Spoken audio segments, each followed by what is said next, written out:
Bueno, hola, yo soy Javier Brinquier, médico veterinario de la Facultad de Ciencias Veterinarias de la UBA. Soy médico anestesiólogo y angiólogo. Trabajo hace muchos años en la Facultad Veterinaria como médico de planta en el servicio de anestesiología y de angiología. Y el tema que nos convoca hoy va a ser el de la farmacología de las drogas empleadas en anestesiología. Básicamente las utilizadas tanto en perros como en gatos.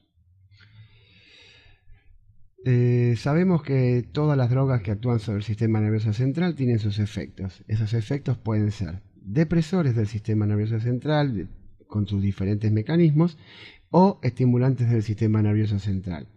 Y en ese juego de estimulación y depresión es donde vamos a trabajar nosotros con las drogas. A su vez, estas drogas pueden ser de mecanismos selectivos o de mecanismos no selectivos para poder trabajar en el sistema nervioso central.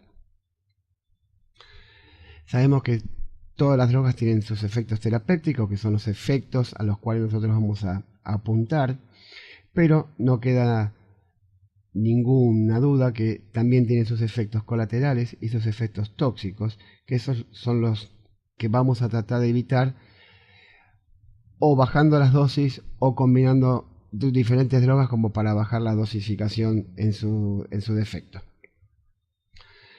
Cuando hablamos de efectos terapéuticos, estamos hablando de tranquilización, de sedación, que vale la pena de destacar acá que son diferentes grados. La tranquilización y la sedación son diferentes grados dependiendo la dosificación de las drogas. La analgesia, la hipnosis, la neuroleptoanalgesia, la disociación del paciente y la estimulación. Por supuesto que sabemos que los efectos terapéuticos no van a poderse producir solamente con una sola droga, sino que una combinación de diferentes drogas vamos a poder producir lo que vamos a querer trabajar. Los efectos tóxicos, sabemos que los efectos tóxicos básicamente se producen por sobredosificación de estas mismas drogas, ya sea por acumulación, por cambios en el metabolismo de esas mismas drogas. Y los efectos tóxicos más comúnmente vistos en medicina son las náuseas, son los vómitos, la hipertensión, la hipotensión, las convulsiones, efectos extrapiramidales, la excitación. Hay que estar atento para poder percibir estos cambios y poder trabajar en consecuencia. Los efectos colaterales van a ser los efectos de estas mismas drogas que van a afectar los diferentes órganos que no sean el sistema nervioso central, por ejemplo el hígado, por ejemplo el riñón, intestinos, aparato respiratorio, etc. Sabemos que hay diferentes tipos de anestesias. Una no es mejor que la otra, sino pueden llegar a ser complementarias unas de otras. Estas son las anestesias parenterales, las anestesias TIVA, anestesia total intravenosa, anestesias locales. Muchas veces se utiliza en combinación de estos como para bajar la dosificación de las drogas y poder hacer un impacto menor sobre la economía de nuestros pacientes.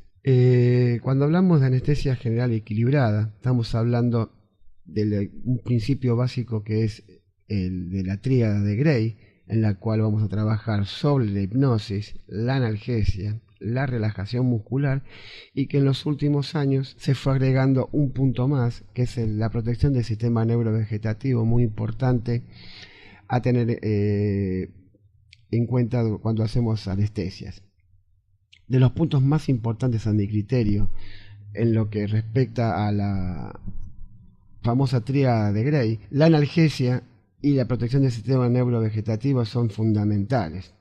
Hay un punto importante que nosotros no lo podemos tener en medicina veterinaria, que es la apnesia. Es un punto importante que en medicina humana se da y es muy importante. Sabemos que las etapas de la anestesia son 5 etapas: la preanestesia, la premedicación, la inducción, el mantenimiento y la recuperación. Y a lo largo de estos diferentes pasos, son las diferentes drogas o combinaciones de drogas son las que vamos a mantener o vamos a utilizar. El examen o planestésico, el examen planestésico es el momento en el cual vamos a hacer un examen clínico de nuestro paciente, lo vamos a categorizar. Esa categorización va a ser en base a la clasificación de la Asociación Americana de Anestesiología, la cual va, dependiendo de la bibliografía en la cual trabajemos, de 1 a 4 o de 1 a 5, y que se le suma como paciente de alto riesgo el paciente emergente. Acá vamos a hacer un examen pormenorizado dentro del paciente, vamos a hacer un examen del aparato cardiovascular, vamos a medir frecuencia cardíaca, frecuencia respiratoria, pulso, color de las mucosas, tiempo de llenado capilar, estado general del paciente, estado de hidratación, frecuencia respiratoria, amplitud respiratoria, tipo respiratorio. Vamos a evaluar si tiene alguna patología preexistente. Eso también va a influir en el tema del riesgo anestésico, y ahí vamos a determinar qué tipo o qué riesgo anestésico es el que vamos a tener con otro paciente, y en base a eso vamos a actuar en consecuencia con diferentes tipos de drogas. En general, la mayoría de los pacientes, generalmente cuando hace una cirugía electiva, la mayoría de las veces son pacientes ASA1 y ASA2. En cuanto a la premedicación, una vez que te categorizado el paciente, tenemos una batería de drogas con las cuales podemos trabajar, y tenemos los tranquilizantes mayores o neurolépticos, los tranquilizantes menores, los alfa-2 agonistas, los opioides, los AINES. Y como complemento a esta premedicación, muchas veces manejamos lo que es antibiótico-terapia preanestésica. Los tranquilizantes mayores o neurolépticos son drogas que utilizamos habitualmente en la premedicación. El maleato de acepromacina es la droga madre, en la que más se utiliza. También está la levomepromacina, pero habitualmente con el maleato de acepromacina la que mayormente trabajamos. El mecanismo de acción básicamente es el de bloqueo dopaminérgico a nivel central, tanto en las células gliales como en el sistema límbico. También hace un bloqueo alfa-1, y estos dos bloqueos son los que nos van a dar los efectos básicamente de tranquilización, de hipotermia, convulsivante, muchas veces de efectos extrapiramidales como la rigidez o la catalepsia. Son también efectos antieméticos, son anticinetóxicos, muchas veces se utilizan para los viajes en los animales. Son hipotermizantes muy importantes, son excelentes tranquilizantes, no son sedantes sino tranquilizantes. Y como efectos adversos muchas veces convulsiones, efectos extrapiramidales, los cuales se dan muchas veces cuando se dan en altas dosis. Son drogas muy vasodilatadoras, con lo cual tenemos que tener en cuenta en un paciente que ya viene hipovolémico, de no tratar de no usar en estos animales con enfermedad cardíaca, tratar de evitarlos o bajar la dosis. La dosificación está acá, es de 0,01 a 0,05 miligramos kilo. La menor dosificación se utiliza por vía endovenosa, y la mayor, la 0,05 miligramos kilo, la podemos utilizar por vía intramuscular. Estas son drogas que se pueden tranquilamente utilizar con opioides, dándole al neuroleptonalgesia, un estado en el cual el animal está como disociado del medio. El animal puede ser manejado de forma muy cómoda. Nunca deben combinarse estas drogas con alfa-2 adrenérgicos, pues se potencia mucho la acción y ese animal entra en un estado de sopor importante. Otras drogas, como habíamos hablado, las tranquilizantes menores, las cuales hay dos variedades, el midazolam y el diazepam, son las benzodiazepinas. Las benzodiazepinas actúan a nivel del mecanismo del GABA. El GABA es un neurotransmisor inhibitorio, se estimula en el GABA, lo cual producen básicamente relajación muscular, son anticonvulsivantes. Pueden dar como efecto adverso efectos de excitación, muchas veces en gatos, y cuando se da muchas veces por vía endovenosa rápida. La diferencia entre el diazepam y el midazolam es la solubilidad. El diazepam es la droga más utilizada y de hace muchos años que se utiliza. Es una droga liposoluble. La mayoría de las veces se da por vía endovenosa, ya que por vía intramuscular la absorción es muy errática y muy dolorosa. Se puede combinar con otras drogas como para poder dar por vía endovenosa. En cambio el midazolam es hidrosoluble, se puede dar por vía intramuscular o vía endovenosa, al igual que el diazepam por vía endovenosa muchas veces da excitación, pero se puede, para evitar este efecto de excitación o efecto paradojal, se puede mezclar con solución fisiológica, o sea, diluir un poco llevarlo con un poco de solución fisiológica y darlo de forma lenta por vía endovenosa. Hay muchos veterinarios que prefieren darlo por vía intramuscular. La dosificación de 0,2 a 0,4 miligramos kilo. Es una droga muy segura y básicamente se utiliza como relajante muscular. La relajación muscular no tan marcada como se usa en medicina humana, pero es muy buen relajante muscular.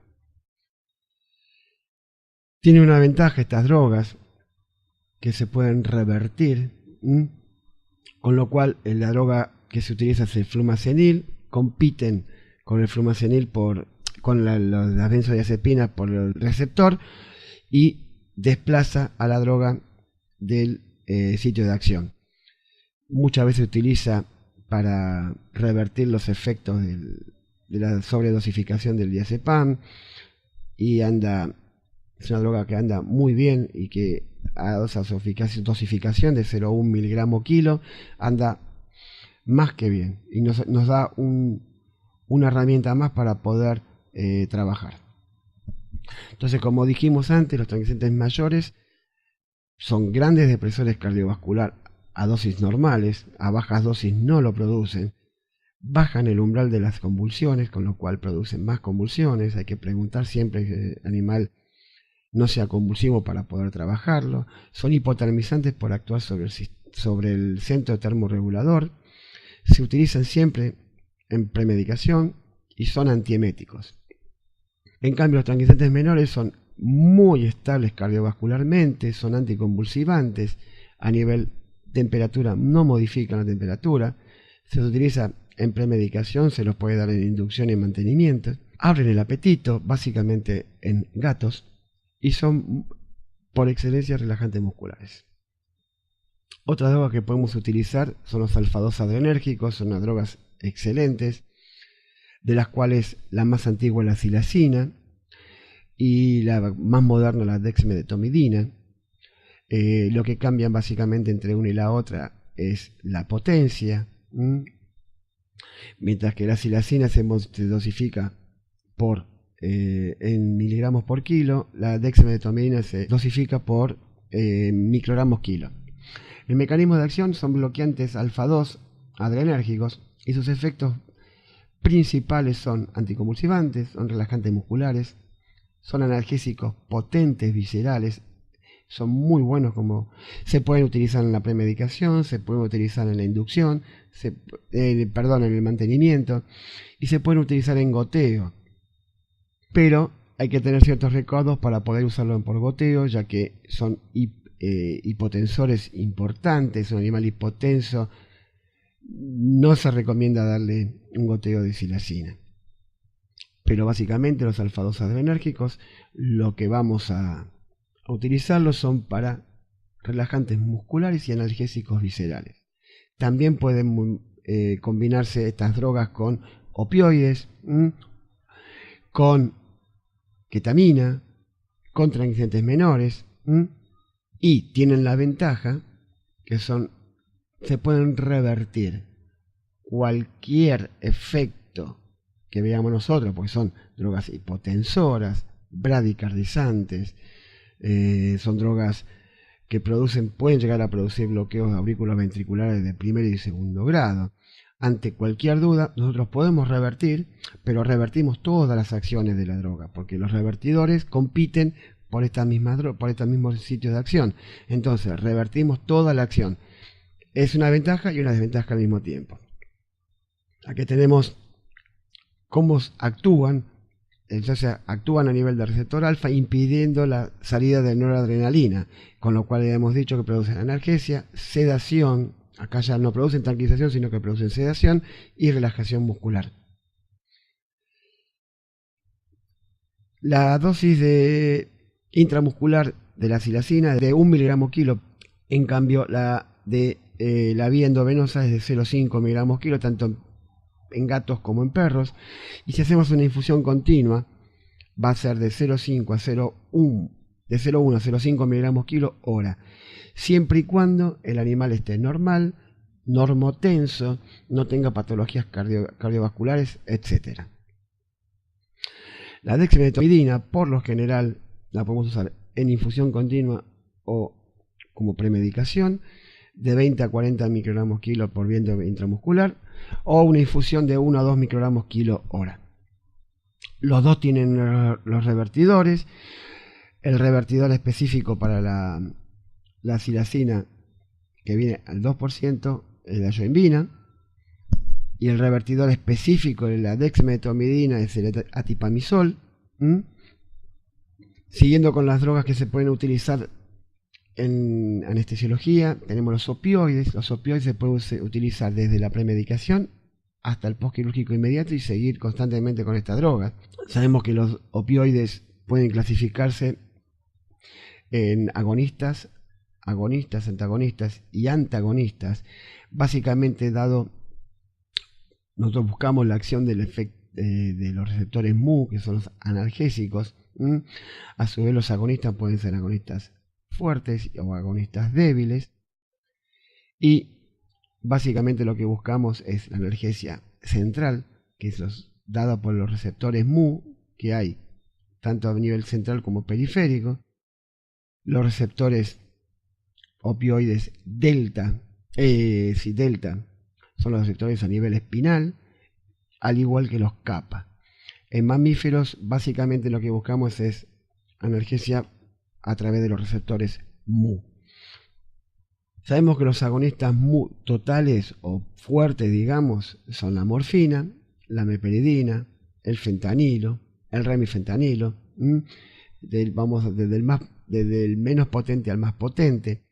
Los agonistas mu parciales, que son parciales para mu, o sea, activan en los receptores mu, pero actúan en forma más débil, son el tramadol, el dextropropoxifeno, el butorfanol y la buprenorfina. Los efectos adversos son básicamente para estos tipos de opioides un tórax leñoso, una dificultad respiratoria, anuria o si no puede llegar a ser una oliguria o anuria, decaimiento general, animal embotado, animal que está no llega a ser desconectado, sino que desganado, básicamente hipertérmico. Eso es básicamente altas dosis. Acá está, anuria, vómitos puede llegar a ser, dependiendo del que tengamos, toro leñoso, jadeo, embotamiento y éstasis colónica.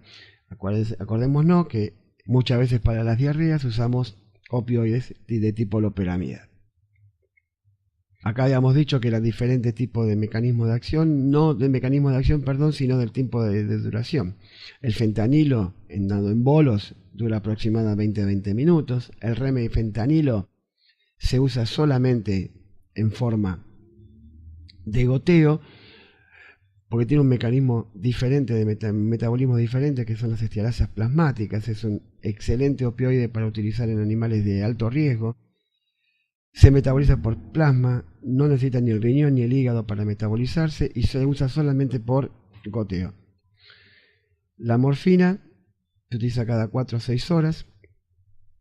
Si lo utilizamos como analgésico por vía epidural, dura de 18 a 24 horas. La meperidina también actúa como anticolinérgico, así que se puede utilizar básicamente en cirugías de tipo biliares y urinarias. Dura poco tiempo, 3-4 horas, o sea que cada 3 o 4 horas hay que volver a repetirlo.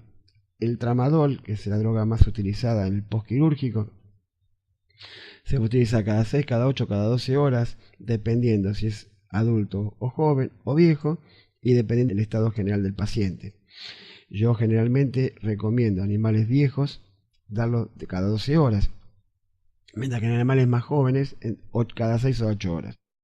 El butorfanol es un opioide que se puede utilizar por vía intraquirúrgico, pero lo que tiene es que dura poco tiempo. Y las otras drogas que podemos utilizar son los agonistas antagonistas. El problema de los agonistas antagonistas es que son agonistas de unos receptores y antagonistas de otros. La nalbufina tiene una característica: se puede utilizar como antídoto también para revertir las acciones o efectos tóxicos que producen los otros opioides, pero tiene un efecto techo. Entonces, si nosotros calculamos una cierta dosis para la nalbufina, que es generalmente de 0,5 a 1 miligramo kilo, y se la damos y el animal no le alcanza esa dosis, no podemos darle otro porque tenemos los receptores ocupados. Como antagonista específico de los opioides tenemos la naloxona. Los AINES, que son las otras drogas que podemos utilizar básicamente como antiinflamatorio, el mecanismo de acción de estas drogas son unas drogas bastante antiguas y se viene utilizando hace más de 100 años. El mecanismo de acción es el bloqueo de la ciclooxigenasa. Hay AINES que bloquean la ciclooxigenasa 1, otros que son la ciclooxigenasa constitutiva. Los otros AINES pueden utilizarse que actúan sobre ciclooxigenasa 1 y ciclooxigenasa 2, que es la inflamatoria, o los más modernos que actúan sobre ciclooxigenasa 2 específicamente.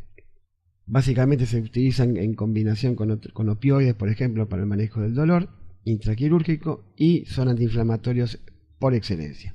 Como efectos adversos, básicamente son los renales, los gastrointestinales y los dermatológicos o epiteliales. Dentro de los renales pueden llegar a producir insuficiencia renal, con orinas que van desde orinas con sangre a orina, porque producen la disminución del flujo plasmático renal. Los gastrointestinales, al bloquear la ciclooxigenasa, pueden llegar a producir vómitos, disminución del moco cobertor del sistema gastrointestinal y producen úlceras, vómitos con sangre. Y dermatológicos, baja la inmunidad en la piel. Dentro de los principales que más se utilizan en la actualidad tenemos el meloxicam como ciclooxigenasa 2 específico. Se utiliza cada 24 horas. Todos se metabolizan a nivel gástrico, renal y hepático. Hay que tener mucho cuidado en los AINES cuando trabajamos en gatos. En gatos bajan muchísimo la dosis, en la mitad, o se aumenta el tiempo de posología, intervalo posológico. Las otras drogas que podemos utilizar son el carprofeno y todos los coxib, que son las nuevas drogas: firocoxib, rofecoxib, valdecoxib, etc. Todos son metabolizados en hígado o en riñón, y principalmente en gato se metaboliza por riñón. Como drogas inductoras tenemos el propofol, el tiopental sódico, los agentes inhalatorios y la ketamina con sus combinaciones. Tenemos dentro de los inductores los expresores no selectivos, o sea que van a ir desde las porciones más evolucionadas a las menos evolucionadas, bloqueándolas, que son los barbitúricos, los agentes inhalados y el propofol. El propofol es una droga, es un alquilfenol utilizado en los últimos años, hace 30 años, como agente inductor. Básicamente se utiliza como agente hipnótico previo a la intubación de los pacientes. El efecto terapéutico solamente buscamos la inducción. Se va dando en forma lenta y se calcula de 1 a 4 miligramos kilo por animal y se utiliza bien al 1%.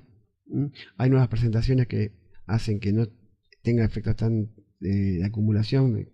Está dado en medicina humana, es al 2%. El efecto acumulativo va a producir estos fenoles, van a afectar el riñón.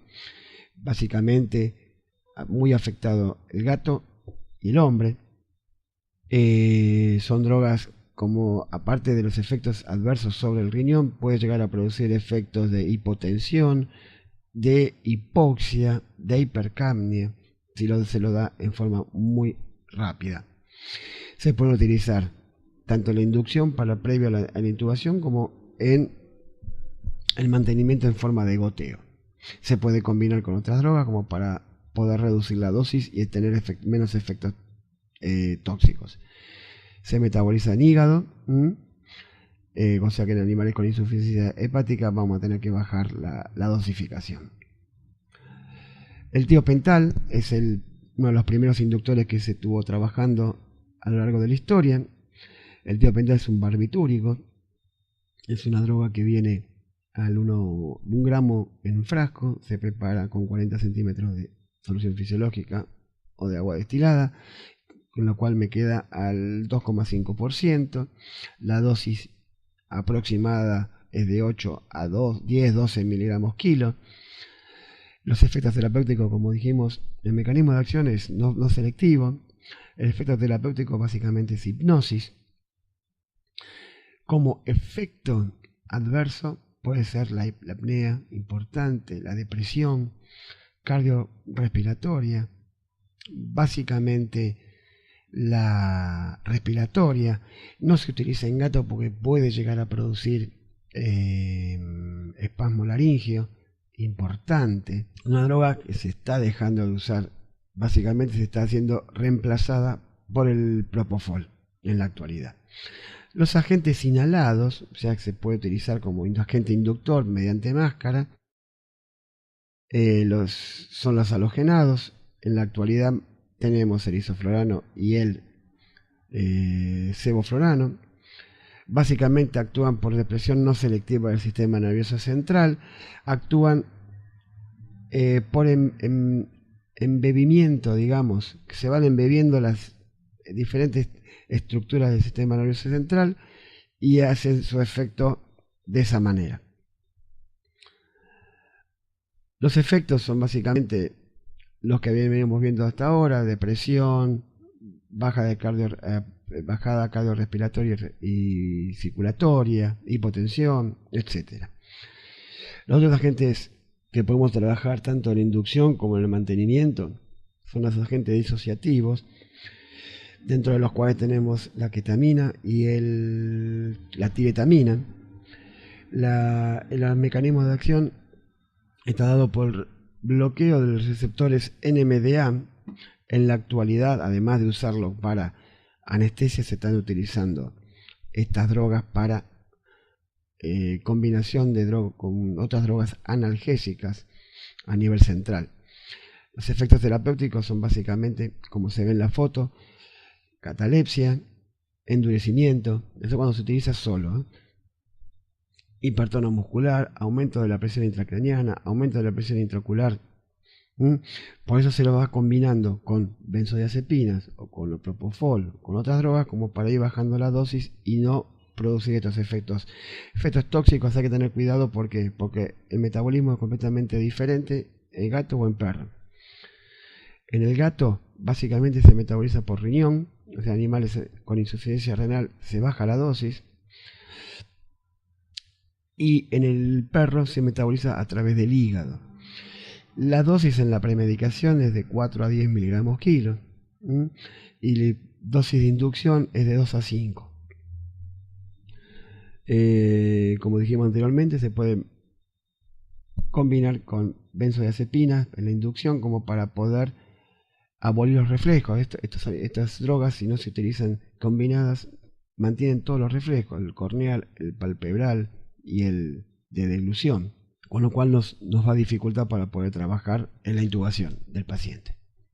Como efectos adversos vamos a ver que disminuyen el umbral de convulsiones, son drogas proconvulsivantes, aumenta la secreción salival, principalmente visto en gatos, disminuyen el flujo plasmático renal, aumenta la presión intracraniana y la ocular, incrementan el consumo de oxígeno por parte del miocardio. Mantenimiento anestésico básicamente se puede mantener por vía inhalatoria. Una vez intubado se lo conecta a una máquina de anestesia inhalatoria o mediante goteos. Los goteos pueden ser de diferentes maneras, se pueden combinar diferentes drogas, pueden ser anestésicos locales, con opioides, con ketamina, propofol. Eso sería tema de otra charla porque es muy largo, es muy tedioso y es muy interesante. Vamos a hablar ahora un poco de los fármacos utilizados en las complicaciones anestésicas. Son aquellos fármacos los cuales nunca debemos olvidarnos a la hora de preparar el maletín. Nosotros vamos a preparar las drogas preanestésicas, los tubos endotraqueales, el equipo de circuito, todo, y en un quita aparte tener las drogas de emergencia.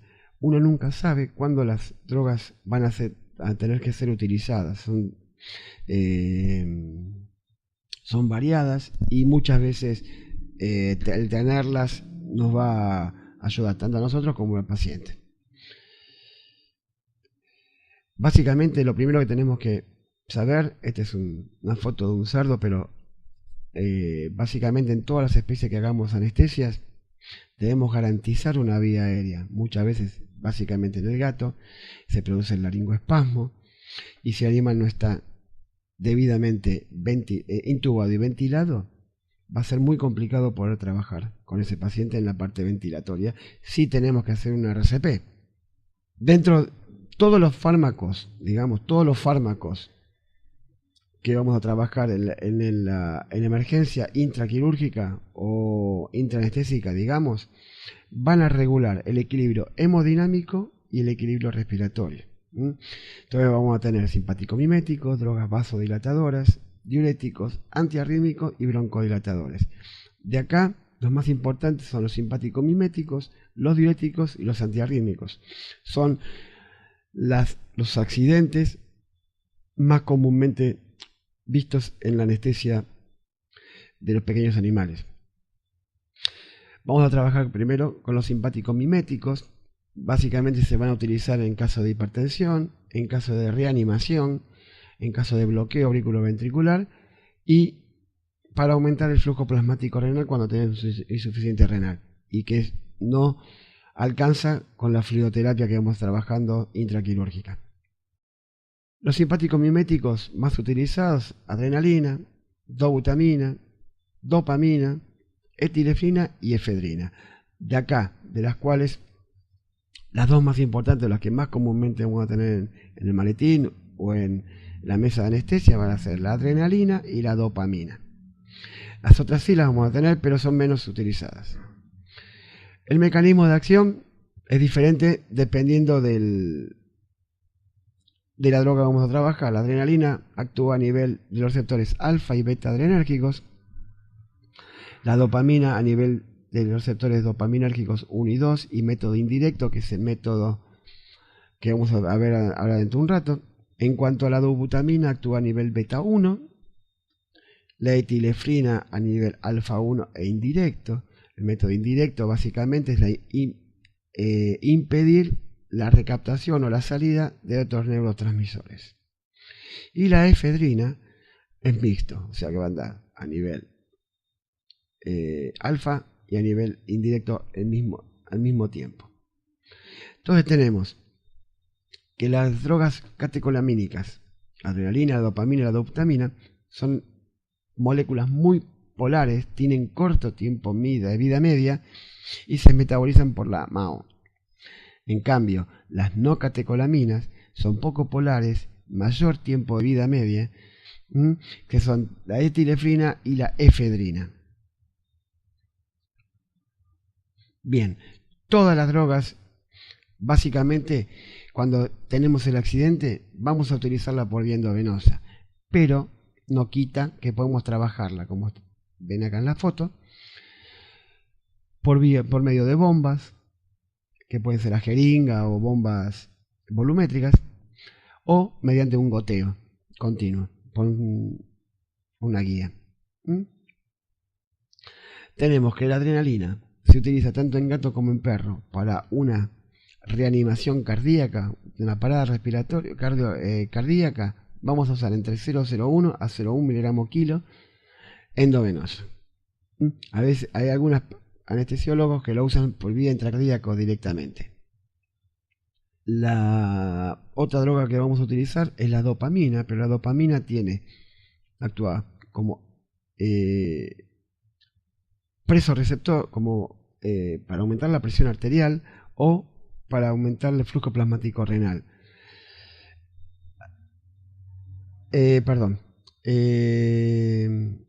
La dopamina a dosis baja, de 2 a 5 microgramos kilo minuto, es la dosis para aumentar la presión arterial.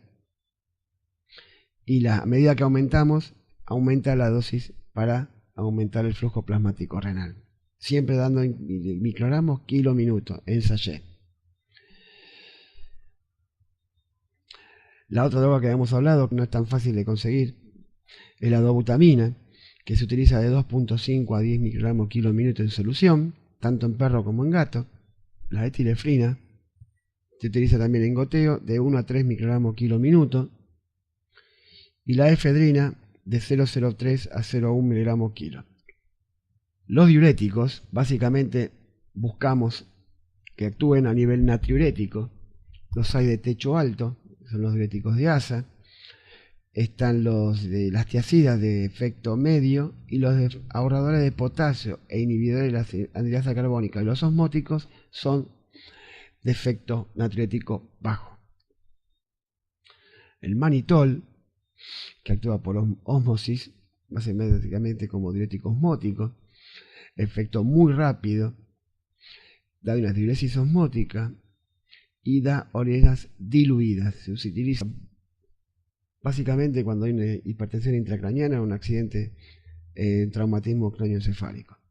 Acá está, edema craneal, hipertensión craneana, hipertensión ocular, oliguria, y cuando queremos eliminar drogas en forma más rápida por vía renal. Está contraindicada en cardiopatías, cuando hay congestión pulmonar, en deshidrataciones graves, son muy deshidratadoras, y en una hemorragia cerebral porque sigue eliminando sangre. La dosis del manitol en gato de 0,5 a 1 miligramo kilo minuto y en perro de 0,5 a 1,1 miligramos por kilo endovenoso cada 10 a 20 minutos hasta cumplir con el efecto que tenemos que trabajar. La furosemida, que es el diurético más utilizado, inhibe el transporte de cloro, potasio y sodio en el asa descendente de Henle. Básicamente da orinas ácidas y gran efecto natriurético. Es la droga más utilizada en las urgencias, básicamente en edema de pulmón, en cardiopatías e insuficiencia renal. Aumenta el flujo plasmático renal, entonces va a eliminar más agua y va a ayudar, en el caso de edema de pulmón, a eliminar el líquido del pulmón, en las cardiopatías a mejorar ese encharcamiento que pueda llegar a tener el corazón, y en la insuficiencia renal a mejorar el flujo de la arteriola deferente. La dosis de furosemida de hasta 7,7 miligramos kilo endovenoso o intramuscular generalmente se utiliza por vía endovenosa en el perro, y en el gato se utiliza cada 1 o 2 horas también a 4,4 miligramos kilo endovenoso. Las otras drogas que vamos a utilizar son los antiarrítmicos. Hay diferentes tipos de antiarrítmicos, de la clase 1 a clase 4.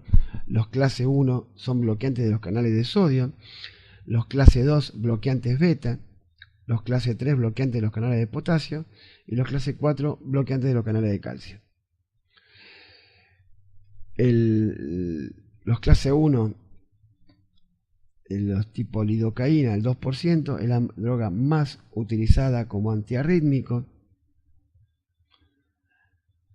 Se utiliza básicamente un bolo de 1 a 2 miligramos kilo endovenoso en forma lenta, se va controlando mediante el monitoreo que esa arritmia se vaya yendo, y después se hace un goteo de 25 a 80 microgramos por kilo y por minuto, hasta que se estabiliza el paciente. Los clase 2, en la atropina, se utiliza mucho en insuficiencia cardíaca, tanto en bradicardia como en bloqueos auriculares ventriculares, y se utiliza básicamente la misma dosis que se utiliza como premedicación en anestesia, de 0,02 a 0,04 miligramos por kilo endovenoso. Después, otras de las drogas que vamos a utilizar son los antagonistas farmacológicos, como hemos visto antes, la yohimbina y la tipamisol como revertidores de los alfa-2 adrenérgicos para evitar los efectos colaterales o los efectos tóxicos. Acordémonos que si se utiliza la yohimbina y la tipamisol, cuando se utilizó alfa-2 adrenérgicos, se van todos los efectos de los alfa-2 adrenérgicos: la sedación, la analgesia, la relajación muscular y todos los demás. Lo mismo pasa con el flumazenil. El flumazenil se está utilizando como revertido de las benzodiazepinas. Se va todo el efecto de las benzodiazepinas y los efectos tóxicos. En cuanto a la nalbufina y la naloxona, la nalbufina se utiliza como es un agonista antagonista. Se utiliza para cuando hay una depresión importante por uso de opioides, pero también se eleva el efecto mu. En cuanto a la naloxona, se utiliza como revertidor específico, es un antagonista puro de los opioides. Como conclusiones podemos decir que se debe conocer la farmacología de las drogas, su tiempo de duración, su farmacocinética, su farmacodinamia. De todas estas drogas que estamos utilizando para anestesia, ya que nos permite anticipar o ver las primeras complicaciones durante el uso. Tener a mano siempre los revertidores farmacológicos, que es una herramienta útil, para evitar complicaciones en el paciente. Y, por supuesto, tener las drogas de emergencia a mano, conocer su farmacología, y es fundamental ver los primeros cambios cuando hacemos el monitoreo, para poder utilizarlo de forma rápida y de forma eficaz. Monitorear constantemente los pacientes para prevenir estos cambios, porque sabemos bien que los cambios se producen en el monitor unos segundos después de que ya ha pasado en el organismo. Entonces, la mejor manera de monitorear a un paciente es tanto con el monitor como monitorearlos en forma manual, usando el estetoscopio esofágico, las manos, el oído, la vista. Entonces se complementa uno con el otro y poder actuar en consecuencia y estar alerta a cualquier cambio que se produzca en nuestros pacientes y evitar así que puedan producirse cualquier efecto tóxico y depresión o tal vez incluso la muerte en nuestros pacientes. Acá les dejo alguna bibliografía en la cual se puede complementar a los libros de anestesiología. Son libros tanto de veterinaria como de medicina humana, en los cuales pueden complementar y muy bien todo este tema de farmacología de las drogas anestésicas.